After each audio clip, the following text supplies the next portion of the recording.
welcome to a brand new Let's Play here. As I mentioned at the end of X2, we're jumping right into Mega Man X3. And, oh boy. First and foremost, this is exceptionally fucking long intro. Whew, man, this intro's long. But if you don't know what Mega Man X3 is, first of all, good luck buying it for the Super Nintendo, because it is pricey. But it also came out on the PC and Sega Saturns, and they don't play differently, but they have different things to them. Like the Sega Saturn version has anime cutscenes, which are pretty cool, I actually would say, and different music. And other than one stage in particular, I don't think they're any better, which is saying something, because this music, I'm just going to say right now, takes a bit of a step back from X and X2. But I'm going to get that, I'm going to spoiler warning that right now, and I'll actually say that for the most part, this game takes a pretty big step back compared to X and X2. I don't think it's a bad game, but comparatively speaking, I think it's the weakest of the Super Nintendo trilogy. And this game did come out very late in the Super Nintendo life cycle, I believe in 1994-ish or so, and you know, fair, you know, or 1995 in Japan, and then in 1996 in North America and the rest of the world. But, you know, it's not... Jesus, I'm looking up the eBay prices for Mega Man X3 on the Super Nintendo, and it is just... Hi! It used to be, a couple years ago, it was in the 150, 200 range. Now we're well over $300 for the North American, I should say. The PAL's a lot cheaper. I mean, that is astronomically stupid. Unless you are a mega collector, and even I'm not, and I love the X series, it's honestly not that much. But basically, so Mega Man X3, back to it. The story here is Dr. Doppler helps cure all Mavericks. Woo, yay, they made Utopia, Dr. Doppler, good guy. And then he wasn't suddenly. And then he started attacking everybody, and, you know, typical villain shit. And now it is up to the Maverick Hunters to stop Dr. Doppler and his plans for build up something. Well, won't spoil that. But yeah, he turned Maverick, and now he has a huge army of Mavericks to go against Maverick Hunters, and X and Zero are good friends enough to stop him. By the way, that was nearly 3-minute long fucking intro. Obviously, you don't have to sit through that if you don't want to. I wanted to show it off because it's a Let's Play after all. But holy shit. But here we got our blue bomber friend back.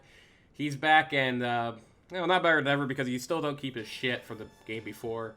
He doesn't even keep the air dash, unlike the first game unlike the second game where you kept the regular dash. You don't keep the air dash in this. So he's naked. And that's a problem.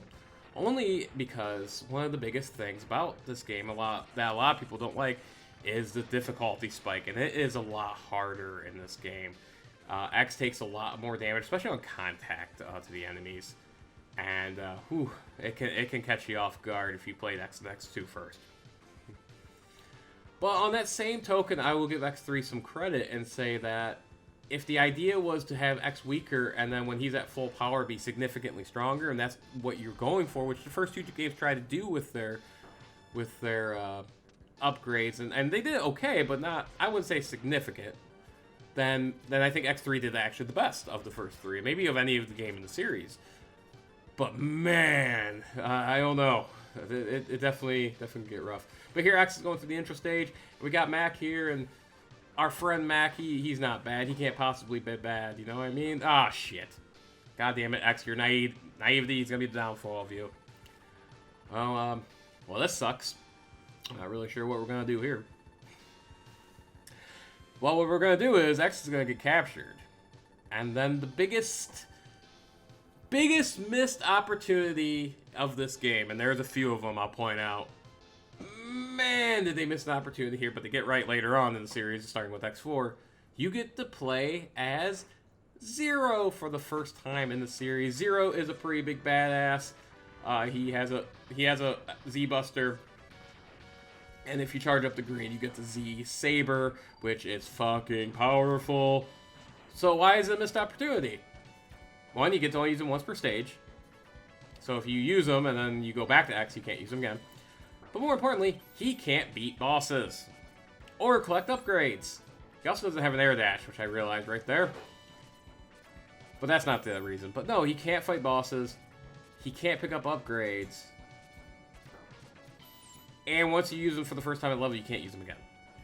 That's stupid. Like, why? Why even have him in the game? It seems like such a half-assed... It seems like such a half-assed implementation of it. I was trying to show off the Z Saber here, and I was failing miserably. I was letting Mac kick my ass, and Mac is not hard. I was just trying to be a little over-aggressive, honestly. But here you save X, now you go back to our Blue Bomber friend, the far weaker of the two right now. X gets significantly stronger later on, especially if you know what you're looking for. And that's good water.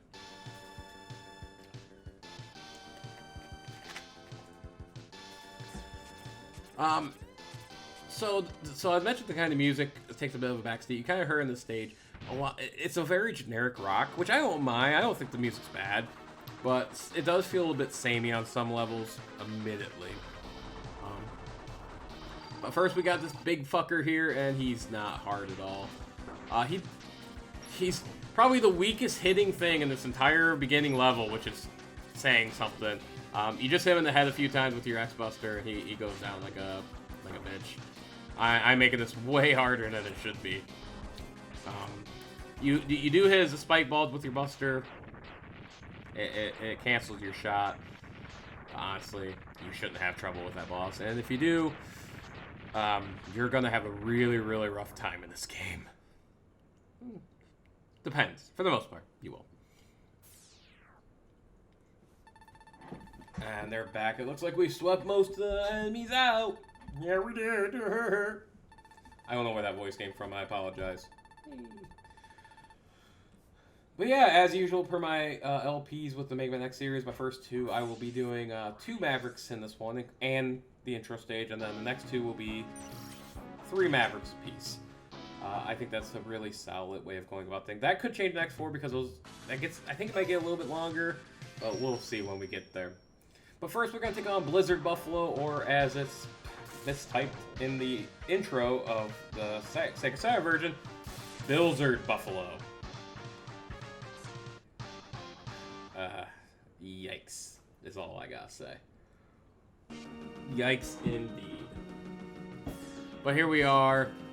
This is actually one of the stages that has a pretty unique sound to it, music-wise, and I actually really it's nice for the ice area. It's not my favorite tune in this series or in this game. Actually, our next Maverick might be my favorite, but it's solid for what it was. But this is the one I take on first because I want the air dash right away, because this will be a bonus that I give to X3 over X2. I like the upgrades. I like the flow upgrades better. It gives you the air dash, but also allows you to air dash upward. That's pretty damn awesome. This room is bare right now. Part 2, we'll talk about that. But for now, we'll just leave that be. But no, the air dash allows you to dash upwards, and that's actually really useful. And I didn't find the air dash too useful in Mega Man X2. It is useful, don't get me wrong. I like it. I like it better here. And I would say, other than the arm upgrade, which is a fucking downgrade, the 3 upgrades, the 3 main body armor upgrades, I think are better in this game than X2. But we'll talk about that later. Here, this part kind of sucks because of the snow. You saw that air that flew up in the air. You can actually destroy that and make it stop snowing. If you want to do that, go ahead. It does make some of these guys' pellets hard to see if you don't destroy that. So, I screwed up here. So the air boots are coming up here. And watch how much damage this does. Ooh, oh my god, that's a lot of damage. But yeah, early game, you are going to take damage in this, and it is going to be severe. But here, a nice dash jump. It's a lot harder than that, but I did practice it. And you get your first Dr. Light capsule. As I said, this is the air dash / or the leg upgrade, if you will, which allows you to not only air dash like you did in X2, but also air dash upward, which is pretty damn awesome. I like this upgrade, I really do. I think it's one of my favorite leg upgrades in the entire series, quite frankly. The blade armor in X6 has a very similar feature to it, and that one's pretty cool because you can actually stop in midair. But we're way away from X6. But that's a pretty cool upgrade as well. Here I am trying to go back because I want to get the sub-tank. I don't know if you saw that when we came up here, but I don't quite make it, and it's because I couldn't see this shot coming up. So those guys on the ground there, they shoot pellets, and sometimes it's really fucking hard to see, and I died. But we come back up here, you're gonna jump off the ledge over to the right. You don't want to dash jump because you gotta dash upwards, and you get yourself an E-tank. You're probably gonna take some hits. That's just something this game's gonna do to you. This game is definitely harder than X and X2 in my. I won't even say my opinion. I think it's pretty consensus. And sometimes I think it gets a bad rep for that, and I don't know if I agree that harder means worse. I think some of the level design's dickish, and some of the enemy placements is absolute trash. But I don't know if necessarily being harder is a bad thing. But nonetheless. But part of the reason for that, though, is if you don't know, is this game was outsourced a bit to a different developer. This is Blizzard Buffalo. Blizzard Buffalo is the one I usually go after first. He hits like a fucking Mack truck if he makes contact with you, so don't let him make contact with you. But he has 3 main forms of attack. He will charge you, like so. He will throw ice at you, like so. And he will throw 3 of those. And if you're not careful, sometimes you'll throw where you're going. And we'll see that in a little bit. Actually, we'll see it right here. I thought I was in the clear, and I definitely wasn't, and I died. We also have the third attack, which he doesn't do, which he shoots a beam of ice / basically a beam of something. And it doesn't hurt you if you get caught in it, but it freezes you to the ground. He does actually do it in this fight, weirdly. But honestly, none of his attacks are overly difficult to dodge. And a charge-up Mega Buster can kill the ice that forms on the ground. You honestly shouldn't have too much trouble. He is a great choice to take on first. Anyway, even if you weren't going for the upgrades. Like I did. Because I like upgrades. But that was Blizzard Buffalo. Went down like a bitch. But we're going to have to come back.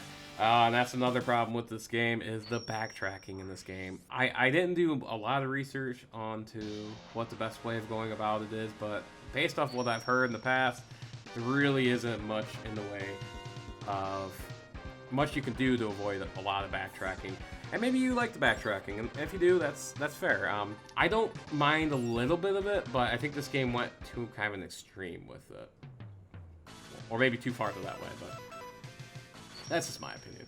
Next up, though, week 2, the Frost Shield, which we got from Blizzard Buffalo, which, by the way, not a good weapon. Another ding to X3 is Toxic Seahorse. He is weak.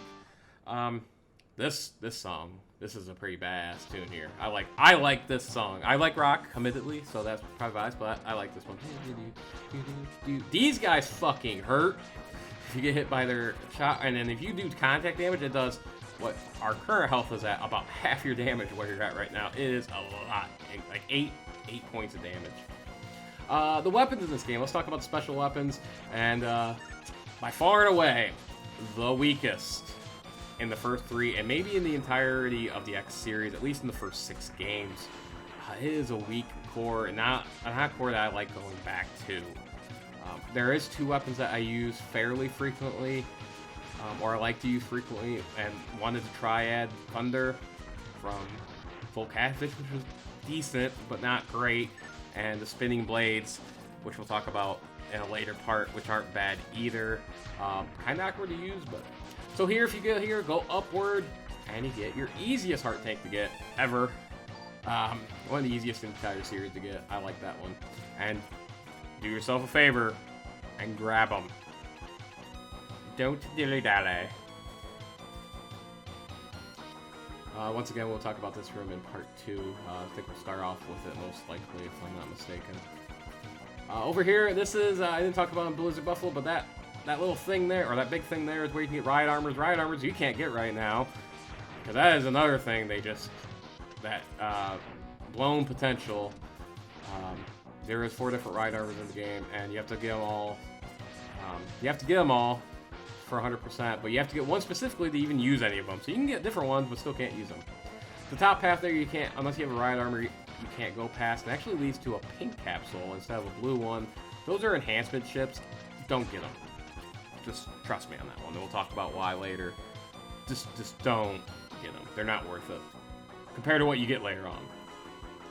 This mini boss here is super easy. His tentacles do not harm you at all. Just hit him with your Mega Buster constantly. I got a little call up there like an idiot. Yeah, just hit him with a full charge, Mega Buster over and over, and he's pretty goddamn easy, honestly. You're not gonna take. He's not bad at all. Large explosion animation for a mini boss. Does drop health though. Appreciate that. Yeah, I like this song. I've definitely seen reviews and people say this soundtrack is not great. It's not great. I agree with that, but I think it's solid. I think it's pretty decent, all things considered. It's not as good as X1, X2, X4, X5, especially X6. But yeah, it's the weaker of the series, but it's not bad. I mean, the song kicks ass. I mean, listen to that. I mean, I don't know. Maybe that's just me. You could like the PS... Or not the PS... Is it PS1? Did I just say Sega Saturn? That's the fucking PS1. I think I'm... Yeah, it's PS1. I just died there like an idiot.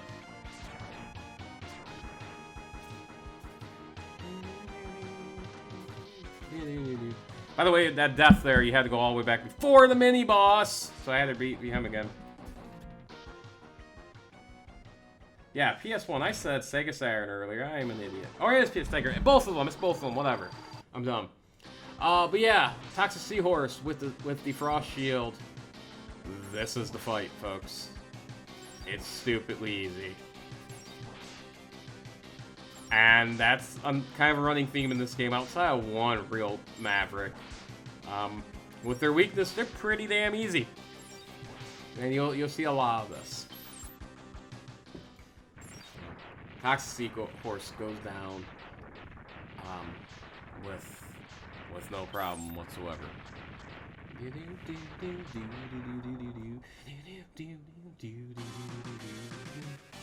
That is such a weird color palette. And like one of the only times on the X Collection, I'm like, man, using the X Collection, the Legacy Collection, I'm sorry, doesn't make a sprite look good. I don't necessarily mind how it looks on the Legacy Collection, some people do, but being Toxic Seahorse, you get the Acid Burst, and it's actually probably a better weapon than I use it for. It doesn't have a lot of range to it, but it's not, again, same thing with a bunch of other weapons, not great. But that's part 1. Join me for part 2 next. Until then, deuces.